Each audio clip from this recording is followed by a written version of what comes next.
Hello అండి, welcome back to Jordan family. ఇవాళ అయితే మేము ఫిష్ కర్రీ చేసామన్నమాట. మా మమ్మీ వచ్చారు కదా, మా మమ్మీ అయితే ఫిష్ బాగా వాష్ చేస్తున్నారు. ఒక 4-5 టైమ్స్ కంటే ఎక్కువే వాష్ చేశారండి. బాగా వాటిని కడిగిన తర్వాత నేనైతే ఇది పక్కన మా మమ్మీ అది వాష్ చేస్తుంటే నేను ఇది పక్కన కొంచెం జీడిపప్పు కొంచెం మెంతులు వేసి ఫ్రై చేశాను అనమాట. అయితే టేస్ట్ చాలా బాగుంటుందండి. దాంట్లో జీడిపప్పు వేయడం వల్ల కొంచెం బాగా గ్రేవీ బాగా వస్తుందన్నమాట. ఇక్కడ మా మమ్మీ దాన్ని బాగా వాష్ చేసి ఆ తర్వాత దాంట్లో ఉప్పు, కారం, పసుపు, ధనియాల పొడి, జీలకర్ర పొడి, అలాగే నేను వేయించాను కదండి మెంతులు అండ్ జీడిపప్పు, అది రెండు కొంచెం తెల్లగడ్డ వేసి బాగా దంచి దాంట్లో వేసిందనమాట. టేస్ట్ మాత్రం చాలా బాగుంటుంది. జీడిపప్పు మెంతులు వేయడం వల్ల మంచి టేస్ట్, అలాగే ఈ తెల్లగడ్డ వేయడం వల్ల మంచి స్మెల్ వస్తుంది. ఇది మా అమ్మ స్టైల్ అనమాట. మా అమ్మ ఈ విధంగా చేస్తుంది. ఎర్రగడ్డలన్నీ ముందుగానే కట్ చేసి అందులోనే వేసేస్తుంది. తిరమాత అంటూ ఏం లేదండి. ఇందులో అయితే ఇప్పుడు చింతపండు పులుసు పోస్తుంది అనమాట.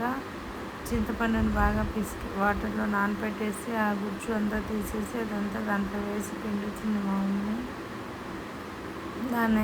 దానికి సరిపడా అంత పులుసు వేసి కొంతసేపు అలా వదిలేసిందండి, ఒక 2 minutes అలాగా. దాంట్లో వెన్న ఉందన్నమాట, నెయ్యి వేస్తుంది. మేమైతే స్మెల్ మంచిగా వస్తుంది, ప్లస్ కొంచెం నీసు వాసన రాకుండా ఉంటుంది కదా, అందుకని కొంచెం నెయ్యి అండ్ కొంచెం ఆముదం కూడా వేస్తామండి మేమైతే. దీంట్లో ఆముదం వేయడం వల్ల ఏంటంటే ఈజీగా డైజెస్ట్ అవుతుంది, అలాగే కొంచెం కడుపులో అలా ఉండకుండా మంచిగా డైజెస్ట్ అవుతుంది, ప్లస్ స్మెల్ కూడా బాగా వస్తుందంట. నీసు వస్తుంది రాదు అని చెప్తుంది మా అమ్మ. వాళ్ళైతే అప్పట్లో వేసేవాళ్ళంట, నాకైతే తెలియదు. మా మమ్మీ వేసింది, దాంట్లో ఆముదం కూడా కొంచెం వేసింది. ఆముదము కొంచెం ఆయిల్ వేసింది లైట్గా, అన్నీ వేసి కొంచెం అలా కలయి పెట్టేసింది అనమాట. చేపల కూర అయితే చాలా బాగా వచ్చిందండి. ఇదైతే బ్యాచిలర్స్ అయినా చేసుకోవచ్చు.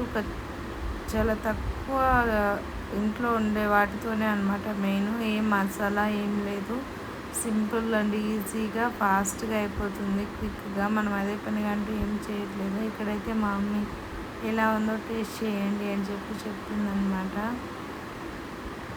ఇంక ఈ విధంగా అయిన తర్వాత ఒక 10 to 15 minutes, 15 to 20 minutes gas మీద ఉడికించుకుంటే అయిపోతుంది. ఒక 10 minutes హై ఫ్లేమ్లో ఉడికించి ఇంకో 10 minutes లో సిమ్లో పెట్టేసి ఉడికించుకున్నాం అంటే బాగా ఉడికిపోతుంది ఫిష్ అనేది.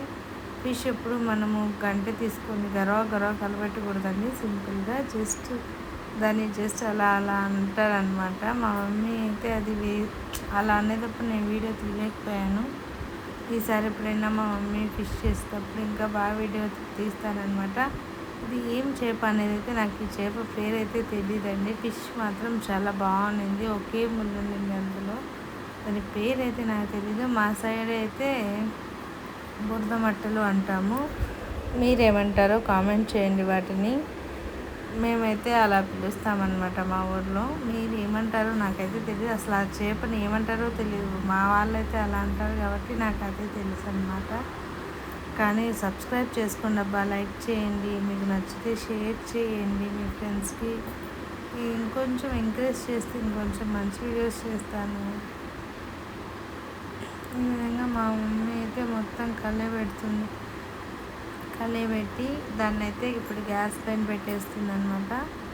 చాలా సింపుల్ అండ్ ఈజీ ప్రాసెస్ అండి, ఈజీగా చేసుకోవచ్చు ఎవరైనా.